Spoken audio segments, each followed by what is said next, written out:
Good morning, sir. Good morning, sir. Good morning, sir. Today we will discuss the diffusion and the recombination and this is continuity equation. So this is the last lecture. So from the Monday, Sarabji sir will continue. Today जो आपका syllabus है it will be completed. ठीक है, section A जो है that will be completed by today. तो from the Monday Sarabji sir will be continue in the section 2 या part 2 जो है दैट विल बी कंटिन्यू. तो so far we have discussed the diffusions and the recombinations. ठीक है, तो what is the डिफ्यूजन्स जो हमने क्या किया कि अभी तक जो रिकॉम्बिनेशंस का जो इफेक्ट था उसको नेग्लेक्ट किया था. मतलब हम कह सकते हैं कि वी हैव दस neglected the important effect of the recombination, क्योंकि अभी अब तक हमने क्या देखा है कि जनरेशन है उसको देखा है. ठीक है, तो रिकॉम्बिनेशन है उसको अगर हम नेग्लेक्ट कर देते हैं तो जो टोटल कैरियर कंसंट्रेशन है वो वेरी कर जाएगी. तो recombination can cause a variation in the carrier distribution. ठीक है, तो जो net increase in the hole concentration per unit time is the difference between the hole flux per unit volume entering and leaving minus the recombination rate. तो अगर हम ये देखना है कि किसी वॉल्यूम में कि what is the concentration of the electrons या concentration of the electrons and hole per unit time, तो उसके लिए क्या देखेंगे कि कितने इलेक्ट्रॉन्स फ्लक्स जो है ना flux per unit entering and the living. ठीक है, इन दोनों का जो डिफरेंस है और उसमें से हमने घटाना है कि रिकॉम्बिनेशन रेट क्या है, कि पहले तो कितने एंटर कर रहे हैं और कितने वहां से लीव कर रहे हैं, और उसमें से आपको सेट करना है कि what is the recombination rate.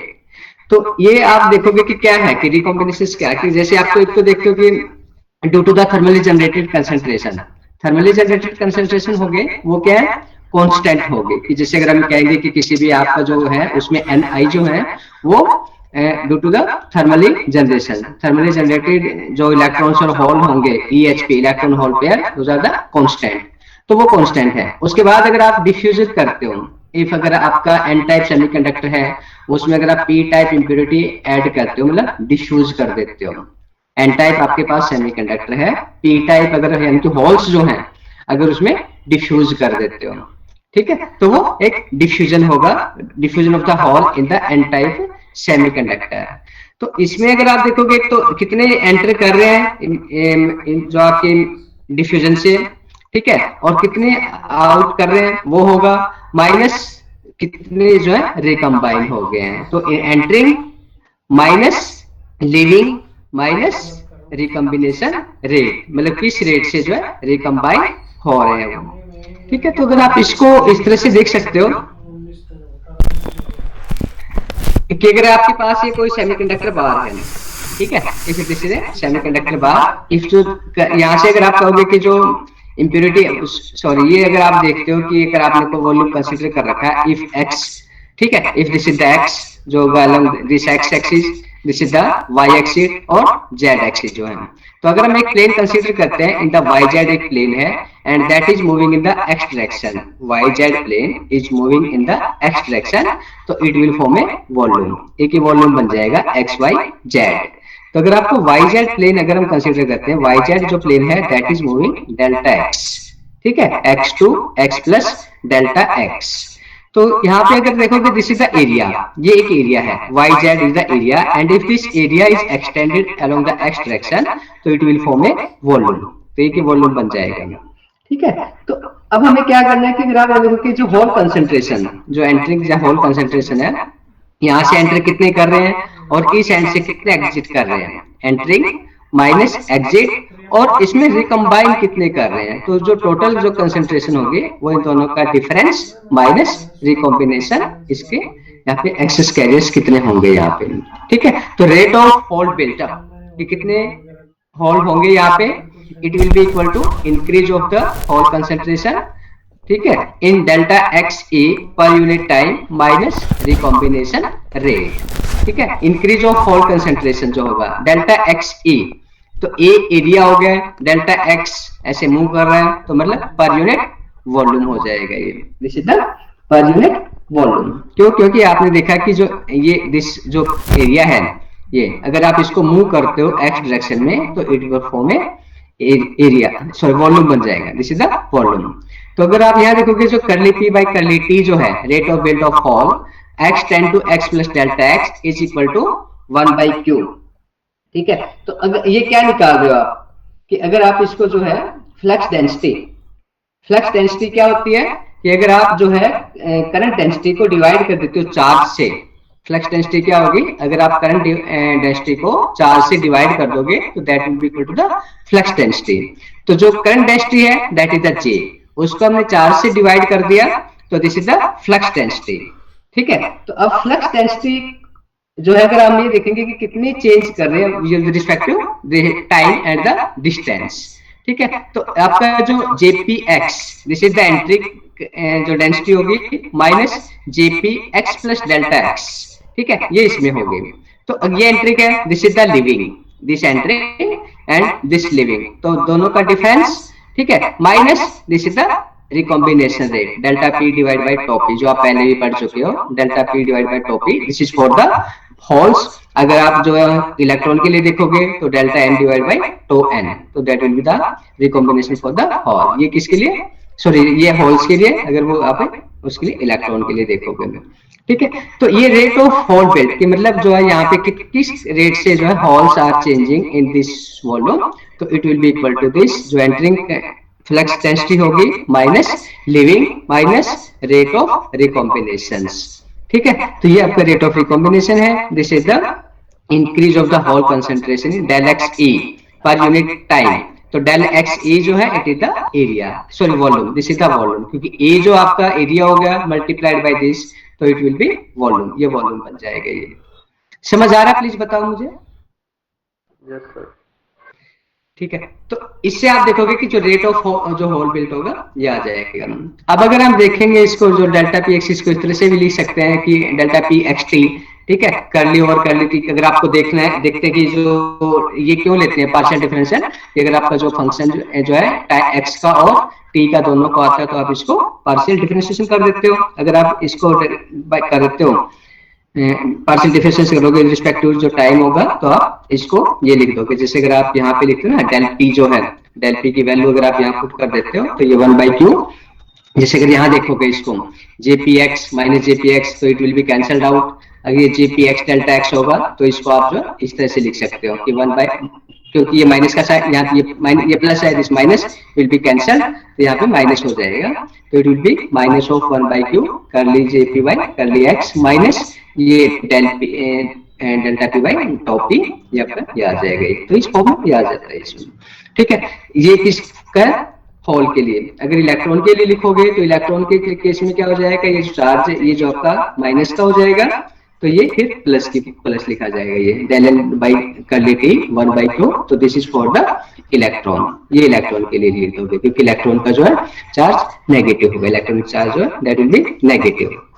ठीक है, तो ये this is known as the continuity equation. अगर आपको आता है कि ड्राइव द कंटिन्यूटी इक्वेशन, तो you have to derive for this. ठीक है, तो आपको ये ड्राइव करना होगा इसमें, this is for the hole and this is for the electron, ये होल के लिए और ये इलेक्ट्रॉन के लिए। अब आप पहले पढ़ चुके हो कि जो Jn है this is the current density, ये करंट डेंसिटी है। तो हमने दोनों केसेस में अलग अलग किया है, डिफ्यूजन के लिए भी करंट डेंसिटी डिस्कस की हुई है, ड्रिफ्ट के लिए भी डिफ्यूजन के लिए भी कर ली, और ड्रिफ्ट के लिए भी आपने करंट डेंसिटी को किया हुआ पहले देख रखा है। तो जो डिफ्यूजन के लिए करंट डेंसिटी जो होती है वो क्या होती है, J N diffusion is equal to Q D N curly den by curly x. ठीक है, तो this is the for the diffusion J N. JP के लिए आपका यहाँ पे माइनस आ जाता था, उसमें ड्रिफ्ट के लिए आपका फील्ड जो लिखते थे उसके फॉर्म में आ जाता था ड्रिफ्ट के लिए। तो अगर हम यहाँ मान लेते कि जो डिफ्यूजन जो है इसमें जो करंट फ्लो कर रहा है that is due to the diffusion. ठीक है, तो ड्रिफ्ट को अगर नेग्लिजिबल कर देते हैं, मतलब जो आपका there is no electric field supplied, it जो करंट है that is flowing only due to the diffusion.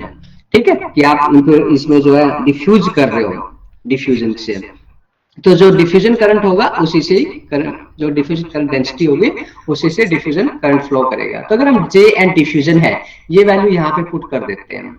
ठीक है, इसमें अगर हम यहाँ पे जेपी के लिए कर रहे हैं तो यहाँ पे अगर इसको पुट कर दोगे जेपी ठीक है, उसको आप डिफरेंशिएट कर देते हो तो उस फॉर्म में जो आपकी इक्वेशन है, क्योंकि अगर आप इसको डिफरेंशिएट करते हो, ठीक है, तो डिफरेंशिएट करोगे तो जो आपको ये इक्वेशन आ जाएगी करली, ये अगर यहाँ पे curly then by curly T, jn की वैल्यू आपने यहाँ पुट कर दी, इसको अगर आप डिफरेंशिएट करोगे तो ये क्या हो जाएगा, डबल डेरिवेटिव हो जाएगा, dn आपका कॉमन हो जाएगा, q से कैंसिल हो जाएगा, dn curly square del n by curly x square minus two n, ये जो आपका del n by two n, तो ये इक्वेशन बन जाएगी। This is for the electron. इसी तरह से आप हॉल के लिए लिख सकते हो, this is for the hall. तो ये जो आपकी स्टडी कैरियर इंजेक्शन डिफ्यूजन, ये इक्वेशन बन जाती है इसकी दो, ठीक है, जिसको आप ये कर सकते हो। अब ये जो इक्वेशंस हैं इनको आप सोल्व कर सकते हो, क्योंकि जो दो डिफरेंशियल इक्वेशन है इनके एक सॉल्यूशन होते हैं। आपको सबको पता है कि डिफरेंशियल इक्वेशंस को सोल्व करने के लिए अगर हम इनको ऐसे ले लेते हैं कि अगर आपके जो डिफरेंशियल इक्वेशन है उसका एक सॉल्यूशन ये है, होल के केस, होल के लिए का जूम कर रहे हैं, ठीक है, तो सपोज डेल्टा पी एक्स जो है it is equal to C1 E x by LP plus C2 E minus x by LP। जो LP है it is the diffusion length, LP जो होगा आपका डिफ्यूजन लेंथ है, ठीक है। तो अब डिफ्यूजन लेंथ जो आपकी LP है ये एक डिफ्यूजन लेंथ हो जाएगी। तो अब जो delta P x is equal to C1 E by x by LP plus C2 E minus x by LP, तो this will be the solution for differential equation. अगर n के लिए, उसके लिए ये क्या है, होल के लिए, इलेक्ट्रॉन के लिए लोगे तो यहाँ पे nx, ठीक है, यहाँ पे nx हो जाएगा डेल्टा nx, और जो इक्वेशन आपकी यहाँ पे LP की बजाय ln हो जाएगा यहाँ पे, क्योंकि वो जो diffusion length for the electron हो जाएगी, ये diffusion length for the hole. तो डिफ्यूजन लेंथ क्या है, डिफ्यूजन लेंथ जो आपकी, आप इसको जो डिफ्यूजन लेंथ है उसको ऐसे कह सकते हो कि जो डिफ्यूजन लेंथ जो है ना वो एक डिस्टेंस है, एवरेज डिस्टेंस होगा जिसमें होल डिफ्यूज बिफोर रिकॉम्बिनेशन, ठीक है। जो डिफ्यूजन लेंथ क्या होगा, अगर हम इसको एक ऐसे अज्यूम कर लेते हैं कि सपोज आपके पास ये कोई बार था, अगर इसी को देख लेते हैं, if this is a semiconductor bar, ये एक सेमीकंडक्टर बार है, तो इनिशियली आपका जो हम क्या, यहाँ से आप डिफ्यूज कर रहे हो, ये क्या है, this is the N type अगर बार है, यहाँ से आप जो डिफ्यूज करोगे वो हॉल होंगे। अगर यहाँ पे आप हॉल को डिफ्यूज कर देते हो इधर से, तो एक्स डायरेक्शन ये है, यहाँ पे आपका x इज इक्वल टू 0 पे आपने डिफ्यूज कर देते हो, x इज इक्वल टू 0 पे, मतलब यहाँ पे आपने जो है डिफ्यूजन इंजेक्ट कर रहे हो, कोई भी जो आप होल इंजेक्ट कर रहे हो या इलेक्ट्रॉन इंजेक्ट कर रहे हो। अगर n टाइप है तो उसमें होल इंजेक्ट करोगे, अगर p टाइप है तो उसमें इलेक्ट्रॉन डिफ्यूज कर दोगे। तो यहाँ पे अगर आपका एन टाइप सेमीकंडक्टर है, इसमें जो आपने होल को डिफ्यूज कर देते हो, तो जो इनिशियल जो है डिफ्यूजन जो आपका होल जो इंजेक्ट कर रहे हो that is equal to delta P, वो डेल्टा पी होगी। और जो पी नोड है वो क्या है, thermally generated electrons and hole. तो अगर हम यहाँ पे देखेंगे at this end x is equal to 0 पे, x इज इक्वल टू 0, यहाँ पे अगर हम देखते हैं कि जो total concentration of the electron क्या होगी, P नोड जो है 0 to P naught, it is due to thermally generated electrons and hole pair, जिसको EHP बोलोगे। तो यहाँ पे equal number of electrons and equal number of holes will be generated. तो जो टोटल होल्स होंगे एट दिस एंड, तो वो कितने होंगे, P naught plus delta P। Delta P क्या है, this are the diffused holes, ये आपके जो आपने इंजेक्टेड होल्स जिसको आप बोल सकते हो, these are the injected hole। तो जो total concentration of the hole at this x is equal to 0 होगी, it will be the delta p plus p naught, delta p plus p naught, this delta p plus p naught। तो this is the concentration at x is equal to 0। तो अब जैसे जैसे आप x is equal to 0 से move करोगे right side में, तो जो कंसेंट्रेशन ऑफ द जो होल है जो डिफ्यूज कर रहे हो, वो क्या कर रहे हैं कि जो इलेक्ट्रॉन जो होल है, these holes will be recombined with the available electrons, क्योंकि ये जो है this is the N type of the semiconductor. अगर N type of the semiconductor है तो there will be excess of the electron, यहाँ पे बहुत ज्यादा इलेक्ट्रॉन होंगे, और यहाँ से जो आपने होल्स डिफ्यूज किए हैं तो these holes will be recombined with the electrons, इनके साथ रिकम्बाइन करते जाएंगे। तो जो एक्चुअल जो कंसेंट्रेशन होगी वो डिक्रीज होती जाएगी यहाँ पे इलेक्ट्रॉन और होल के, because they will be recombine. तो जैसे जैसे रिकम्बाइन करेंगे तो अवेलेबल इलेक्ट्रॉन होल जो है वो डिक्रीज होते जाएंगे वो, ठीक है। तो यहाँ पे मैक्सिमम है, जैसे जैसे आप x और टाइम जो वेरी करोगे तो जो concentration of the holes and electrons होगी वो मतलब डेल्टा पी जो होगा वो डिक्रीज हो जाएंगे यहाँ पे, ठीक है, तो ये बिल्कुल जीरो नहीं होगा, बिकॉज पी नोड जो होगा it will be due to the thermal generation at these are the constant, वो तो कांस्टेंट रहेंगे ही वहां पे ईएचपी जो, क्योंकि उसमें से कुछ इलेक्ट्रॉन से जो ईएचपी इलेक्ट्रॉन होल पेयर जो है, यानी कि कोवैलेंट बॉन्ड भी break down at the room temperature also, ठीक है, तो उससे electron and hole pair generate हो जाएंगे। तो सम ऑफ द यहाँ पे कुछ तो होंगे ही वहां पे, अगर ये सारे रिकम्बाइन भी हो जाते हैं, कौन से, विच यू हैव डिफ्यूज्ड, जो आपने डिफ्यूज किए हैं, these will be recombined with the available electrons in the semiconductor, लेकिन फिर भी वहां पे some of the covalents will break, कुछ ब्रेक हो जाएंगे और फिर भी वहां पे इलेक्ट्रॉन और होल अवेलेबल होंगे, तो this will be the P not या फिर पी नॉट होंगे। तो इस तरह से जैसे जैसे आप x और t को इंक्रीज करोगे तो all the electrons and hole will be recombined and it will reduce to zero, मतलब अगर कहेंगे ये जीरो हो गया, यहाँ पे ये जीरो नहीं होगा, एक्चुअली यहाँ पे जो भी कोवैलेंट बॉन्ड टूटेंगे उनसे आपके होल कंसंट्रेशन आपके होंगे, होल भी होंगे और इलेक्ट्रॉन भी होंगे, तो दिस इज द लेवल, एक लेवल होगा। ये चीज समझ आइए प्लीज, अगर नहीं आई तो बताओ मुझे।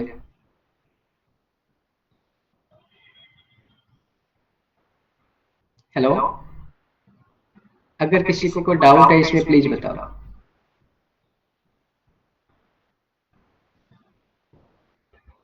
आवाज आ रही मेरी, नहीं आ रही? सर ये C1 C2 और ये sir delta P sir access कर रही हैं क्या? नहीं, C1 C2 कांस्टेंट है, तो हमने ये इक्वेशन जो है ना, ये डिफरेंशियल इक्वेशन है, इन डिफरेंशियल इक्वेशन का सॉल्यूशन देखा। डिफरेंशियल इक्वेशन को आप इस तरह से सॉल्व कर सकते हो कि जिसमें आपकी C1 C2 जो है दो कांस्टेंट, हम ये देखेंगे कांस्टेंट फाइंड आउट करोगे applying the boundary condition, boundary condition apply करके हम C1 C2 की वैल्यू देखेंगे कि C1 C2 क्या होंगे। फिर जो डेल पी एक्स क्या है कि डेल पी एक्स जो आपका यहाँ पे जो आपने इंप्योरिटी ऐड करी ना, जो इंप्योरिटी मतलब कि जो डिफ्यूज कर रहे हो, क्योंकि ये आपका एन टाइप सेमीकंडक्टर है, एन टाइप सेमीकंडक्टर में आप जो डिफ्यूज करोगे वो होल होंगे, पी टाइप सेमीकंडक्टर में आप डिफ्यूज करोगे वो इलेक्ट्रॉन होंगे। तो जो आपने यहाँ पे डिफ्यूज कर रहे हो तो वो इनिशियली जो है यहाँ पे डेल पी आपने इनिशियली ले रखा है, ठीक है। अब अगर आप जैसे जैसे रिकम्बाइन करते जाओगे तो वो चेंज होता जाएगा, ठीक है। तो जो डेल पी एक्स जो है this is the this concentration at x, कि एक्स किसी एक्स के ऊपर इसकी वैल्यू क्या होगी। अब एक्स की वैल्यू हम देखेंगे, एक्स जो आपका जीरो अगर है तो this is the del p plus p not यहाँ पे होगा। अगर एक्स की वैल्यू कोई और है या एक्स जो आपका ऐसे एक्स इंफिनिटी देखेंगे तो आपका ये जीरो हो जाएगा। अगर हम ये देखेंगे x is equal to zero पे आप देखोगे तो इसकी वैल्यू डेल पी आ जाएगी, x is equal to zero पे it will be del P, but x is equal to infinity पे इट विल बी जीरो, ये जीरो हो जाएगा। तो ये क्या है, डेल पी x जो है it is the hole concentration at x vary different value of the x, कि x की वैल्यू जैसे आप चेंज करोगे तो होल कंसंट्रेशन होगी x की, that is the delta P x, ठीक है। ये C1 C2 are the two constant, कि अगर आपका x बाई एल पी और e raise to power minus x by L p क्या है कि ये जो वेरी कर रहा है ना, it is varying exponentially vary कर रहा है। अगर आपका इधर एक्सपोनेंशियली वेरी कर रहा है तो it will be the negative, अगर उस तरह से इंक्रीज करता होता तो मतलब ये पॉजिटिव। अब हमें तो ये नहीं पता ना कि फंक्शन कैसे इंक्रीज कर रहे हैं या डिक्रीज कर रहा है, तो इसलिए हमें इसको दोनों कंसीडर करने पड़ेंगे। तो इसलिए दो कांस्टेंट है C1 और C2, कि C1 के साथ जो आपका फंक्शन पॉजिटिवली वेरी कर रहा है या इस तरह से डिक्रीज कर रहा है या इंक्रीज कर रहा है, ठीक है। तो ये एक डिफरेंशियल इक्वेशन होती है जो आप सेकंड ऑर्डर डिफरेंशियल इक्वेशन है, इनके सॉल्यूशन आप इसको ऐसे सोल्व करते हैं। शायद आपने पढ़ा होगा, नहीं पढ़ोगे तो आगे मैथ्स में आ जाते हैं कि इस तरह से डिफरेंशियल इक्वेशन को सोल्व करने का एक मेथड है। ये समझ आया? जिसने पूछा था प्लीज बताओ। यस सर, ठीक है।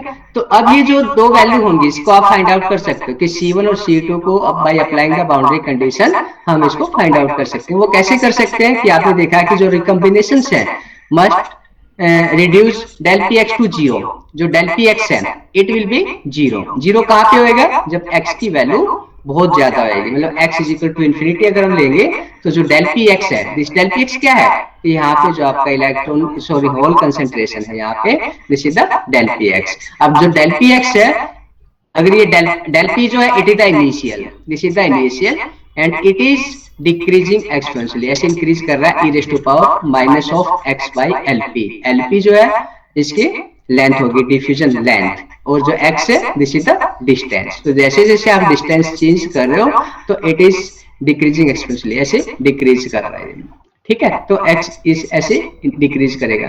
तो अब ये देखेंगे अगर x is equal to infinity तो जो इट विल बी जीरो, ये जीरो हो जाएगा। और अगर x जीरो है, x is equal to zero means क्या है कि यहाँ पे होगा, तो x is equal to zero पे क्या हो जाएगा, it will be delta p। तो दो बाउंड्री कंडीशन हो गई है, एक तो होगा x is equal to zero and एक होगा x is equal to infinity.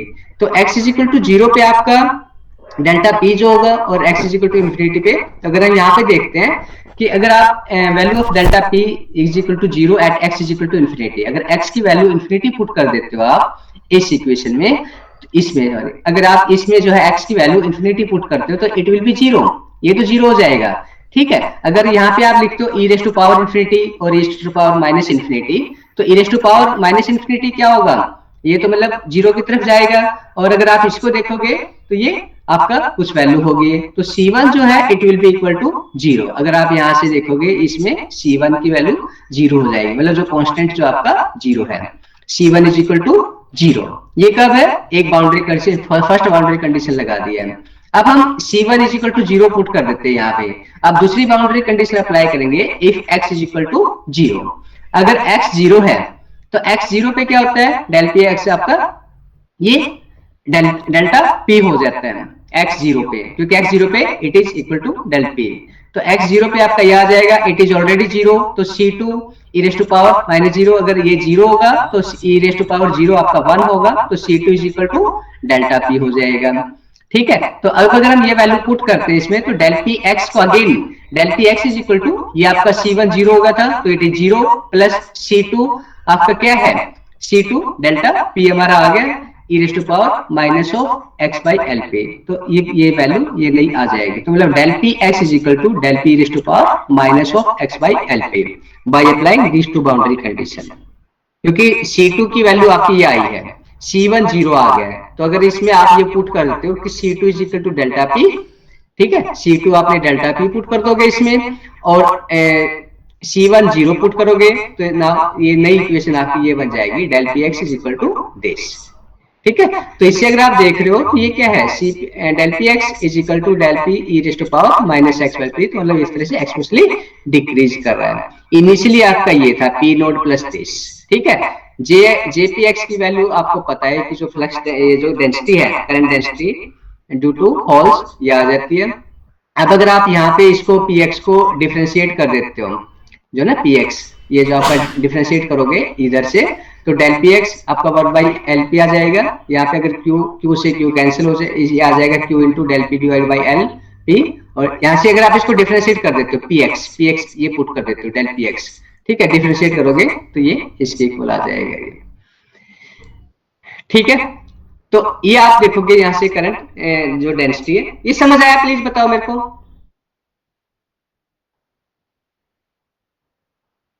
Yes sir. ठीक है,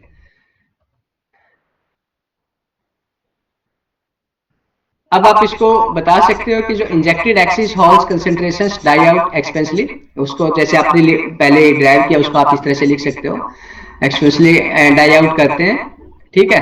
diffusion length L P represent the distance at which the excess hole distribution is reduced to 1 by of its initial value, ठीक है। L P is the average distance a hole diffuse before recombining. तो आपको definition लिखनी होती है अगर इसकी कि जो डिफ्यूजन लेंथ क्या है, तो ये तीनों या इन तीनों में से कोई एक लिख देते हो तो वो सफिशिएंट होते हैं इसमें, ठीक है। तो ये डेफिनेशन होगी डिफ्यूजन लेंथ की, ठीक है। तो अब अगर आप देखते हो कि इसमें जो है ना प्रोबेबिलिटी क्या होगी, इस तरह से एक प्रोबेबिलिटी के फॉर्म में भी दे रखा है कि वो प्रोबेबिलिटी अगर है, तो अगर हम ये देखेंगे कोई इलेक्ट्रॉन जो टोटल प्रोबेबिलिटी जैसे ही इलेक्ट्रॉन इंजेक्टेड होल जो है x will recombine in a given dx, ठीक है, is the product of two probability. तो दो प्रोबेबिलिटी क्या क्या है, एक तो हमने देखा है कि आपकी जो probability e raise to power minus of x by L p, एक तो ये प्रोबेबिलिटी है। दूसरी अगर हम ये देखते हैं कि जो डेल पी एक्स है, जैसे ना अगर आप इसमें देखोगे कि ये एक्चुअली हम क्या कर रहे हैं कि अगर हम प्रोबेबिलिटी क्या होगी, एक तो प्रोबेबिलिटी ये है कि जो आपका इलेक्ट्रॉन आपने इलेक्ट्रॉन या होल यहाँ पे डिफ्यूज किया, इलेक्ट्रॉन या होल जो है यहाँ पे डिफ्यूज किया है, तो इसकी कितनी प्रोबेबिलिटी है कि it will B recombine with the available electrons in the semiconductor, ठीक है। ये जो प्रोबेबिलिटी आप देखोगे कि जो आपने यहाँ पे डिफ्यूजन किया है डेल पी, तो ये जो यहाँ पे इलेक्ट्रॉन्स होंगे इनके साथ जो है डिफ्यूज करेंगे या रिकम्बाइन करेंगे, तो इसकी प्रोबेबिलिटी क्या है। ठीक है, तो ये प्रोबेबिलिटी फाइंड आउट करने के लिए क्या करोगे आप कि इनिशियली आपके पास ये है डेल पी एक्स, या आपने मतलब जो डिफ्यूजन के लिए आपने इंजेक्ट किए हैं at x is equal to 0, ठीक है, minus del P x plus d x. तो एक्स प्लस डी एक्स जो है दिस इज द ये डिस्टेंस होगा कि जैसे हम यहाँ पे देखेंगे एक्स प्लस डी एक्स जो है, ये आपने यहाँ पे वो डेल पी एक्स जो आपने del P x impurity add की है या इंजेक्ट की है, एक्स प्लस डेल एक्स यहाँ पे क्या होगा। तो इन दोनों का अगर डिफरेंस देखोगे तो this will be the probability कि this how much holes will be recombined with the available electron in this semiconductor. ठीक है, तो यहाँ से आप प्रोबेबिलिटी फाइंड आउट करोगे तो डेल पी एक्स माइनस ये होगा divide by del P x. तो अगर आप यहाँ पे इसको देखोगे थोड़ा सा और वो करके इसको, तो 1 बाई एल पी इसको लिख देंगे इसको डी एक्स। तो यहाँ पे दो प्रोबेबिलिटी है, एक e raise to power minus of x by L p और 1 बाई एल पी, इन दोनों को आप मल्टीप्लाई कर देते हो तो ये आ जाएगा। एक फिर होता है कि एवरेज अगर आपने निकालना है, एवरेज निकालने का एक फार्मूला है, अगर आप इसको जो है एक्स से मल्टीप्लाई कर देते हो, ये दिया हुआ है इसमें कि अगर आपको किसी का एवरेज निकालना होता है तो ये बुक जो है इसमें देख सकते हो आप, इक्वेशन नंबर है 2.21, इक्वेशन नंबर 2.21 है। इसे बता रहा है कि अगर आपको किसी का to find the average value of a function of x, तो we need only multiply the value of that function in each increment dx by the probability of finding the particle in that dx and sum over all x। ठीक है, इसका मतलब क्या है कि अगर आपको जो इसका जो एवरेज निकालना है तो उसकी जो प्रोबेबिलिटी है उसको उस फंक्शन से मल्टीप्लाई कर देते हैं। तो this is the probability and जो x है इसको आपने मल्टीप्लाई कर देंगे और सम करना है, तो सम मतलब इंटीग्रेशन कर देंगे, तो 0 टू इंफिनिटी आपने इंटीग्रेट कर देते हो तो ये आपका एलपी आ जाता है इसमें। तो ये जो प्रोबेबिलिटी होगी और ये ठीक है, तो इस तरह से आप इसको फाइंड आउट कर सकते हो।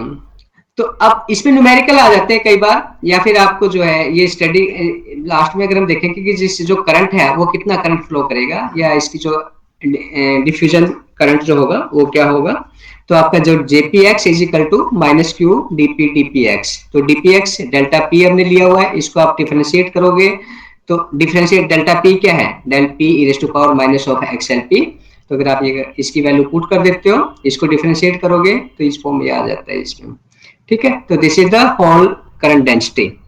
ठीक है, इसी तरह से आप इलेक्ट्रॉन करंट डेंसिटी निकाल सकते हो, दोनों को ऐड कर देते हो तो जो टोटल करंट होगा ड्यू टू द डिफ्यूजन वो फाइंड आउट कर सकते हो आप।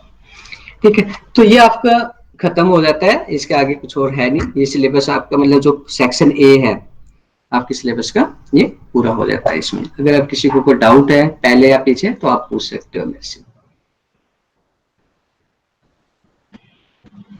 ठीक है, नेक्स्ट लेक्चर में जो है सरजी सर पढ़ाएंगे आपको। तो अगर अभी भी आपको कोई डाउट लग रहा है, आप चाहते हो ये जो स्लाइड्स अगर आप चाहते हो, वैसे तो बुक से मैंने की हुई है, अगर आप भी चाहते हो तो मैं आपको शेयर कर दूंगा, कोई प्रॉब्लम नहीं।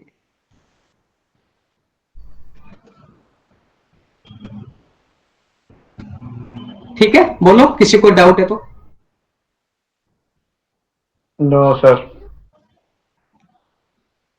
नहीं है। आपके जो माइनर 1 है उसको मैं चेक कर देंगे मंडे को, आपको मैं उस पर शेयर कर दूंगा आपका जो ग्रुप है। ठीक है, या इसको जो लिस्ट होगी लिस्ट बना करके, क्योंकि इसमें ये आपको मतलब हमें ऐसे चेक करना पड़ता है कि जैसे सामने आपका पेपर रखा तो क्वेश्चन 1 में कितने मार्क्स है, क्वेश्चन 2 में अगर आपको डाउट है तो आप पूछ सकते हो, उसमें कोई प्रॉब्लम नहीं होगा। सर आप ही चेक करो। हाँ, उस तरह से होगा ना, जैसे हमने सेक्शन ए का जो है वो मैं चेक करूंगा, सेक्शन जो दूसरे जो पार्ट था वो उन्होंने सिर्फ चेक करना, लूज मार्किंग करना सर प्लीज। हाँ जो जिसे आपने लिखा कोई प्रॉब्लम नहीं है। ठीक है, अभी आपका शायद सेकंड माइनर की डेट्स आ गई हैं। Hello, yes sir. हाँ सर, कब से मार्च से? यस सर, 8 मार्च से। 8 मार्च से हैं, ठीक है, तो तब तक सिलेबस आपका हो ही जाएगा, वो थोड़ा बहुत रहता है वो करा देंगे उसमें।